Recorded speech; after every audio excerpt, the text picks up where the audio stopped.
right, one quick one. How about what is an Alta survey? So Alta surveys, so when the word survey is kind of fascinating because it has a lot of different meanings. Clearly we're talking about, when we say survey in this context, we're talking about when a surveyor gives and a building owner the legal description of the land. And so that can mean a lot of different things, and it depends completely on how much you're paying for, effectively. You could have a building owner say that, we don't really care about anything other than the boundary survey. We just need to know where the property lines are. Maybe they just down the road want to be able to figure out where the parking lots can go or something like that, and they don't need to have anything else. Well, that's fine. So that's a survey. A boundary survey is a survey. You might have a boundary survey that includes one of my favorite terms, the improvements, which would be anything that ever got built on that site. So you have a main building, maybe some accessory buildings, sidewalks, parking lots. Those are all considered improvements. I always like that because I've seen an awful lot of buildings that sure seem more like scars than improvements to me. But the technical term we use is those are improvements. So you might get a more detailed survey that includes all the buildings. Okay, well, we also might get a survey that includes where the gas lines are in the street. We might get a survey that includes the topography, because that topography does not come automatically in a survey. You have to actually ask for it, and it costs more because it's a lot more time consuming. I might get a survey that has the topography, the gas lines, and locates all the trees, or maybe all the trees with a caliper bigger than 6 or something.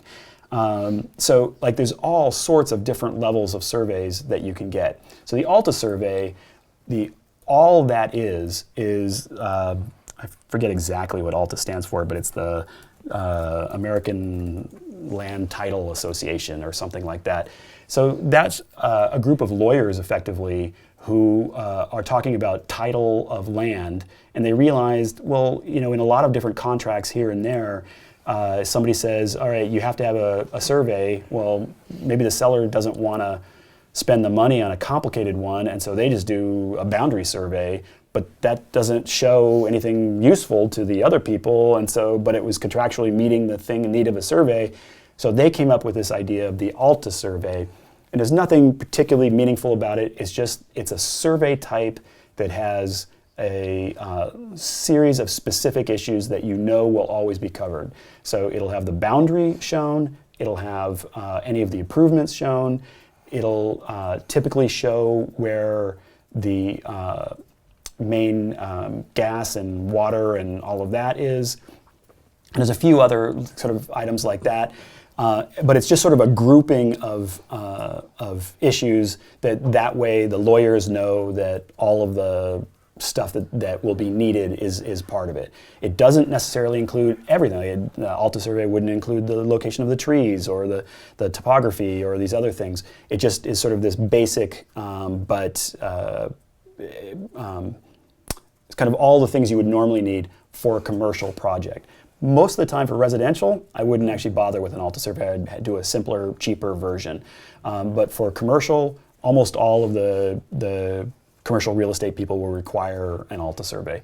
So it's nothing particularly meaningful. It's just a grouping of issues, so that way all the lawyers feel that they've got everything covered. All right, let's see.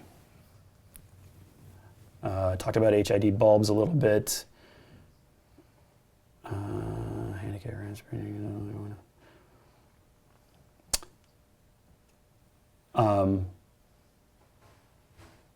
Sun chart. Let's just do very quickly on the sun chart. I think there's other places where we can get more deeply into it. But the gist of talking about a sun chart, if I have that's supposed to be cardinal points north, so north is up there and south is down here. And the sun is sort of going up and over.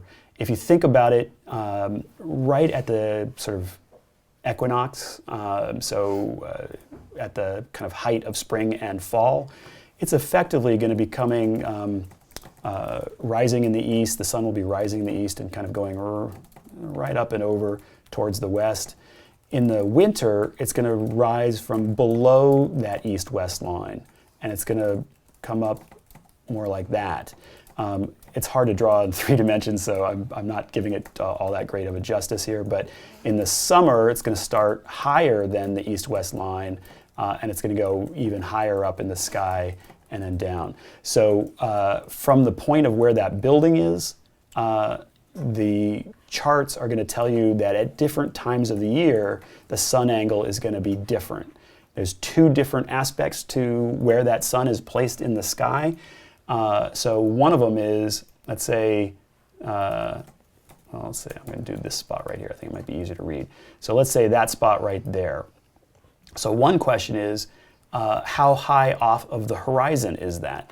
So here's our land, there's our building, there's the sun, right? And there's an angle right there. And that's called the solar altitude. But the other thing you need to know in order to place this sun in the 3-dimensional grid of the sky, it's a big sky, so it's hard to talk about without this, is where is it in terms of the cardinal points.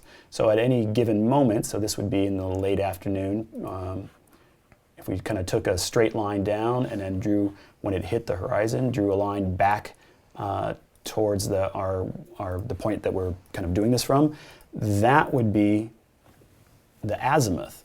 And the azimuth is the angle off of the cardinal point. Now, weirdly, the angle off of the cardinal point can be off of any cardinal point. So you can actually have an azimuth off the west or off of the north or off the east.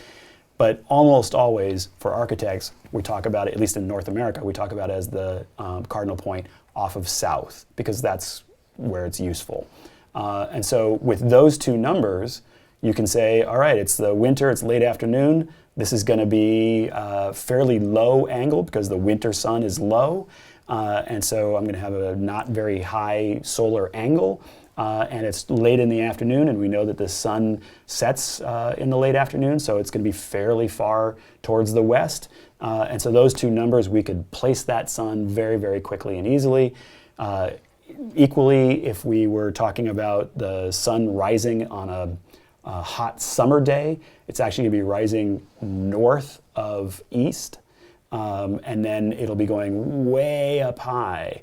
So we're going to have a very different azimuth, and we'd have a very different solar angle. The solar angle might be close to 90, if not 90. And so it's way straight up in the air. And then the off of south, the azimuth, would be more than 90 because it's actually north of that main east line. So when you're using those charts, those 2 numbers are telling you where that sun is. And it sounds super complicated, but it's actually not. Once you sort of get a handle on it, it's actually pretty straightforward. I have always used the Ching books because they have a couple of very simple diagrams that are totally readable and understandable. Another book that I always use for this kind of thing is Sun, Wind, and Light. I always have to look to Mark because I can never remember the exact name of it. It's a great book, very, very simple diagrams, kind of pen drawings. And gets a lot of this information across very, very simply and clearly. So I would definitely recommend checking those things out to get more information on those.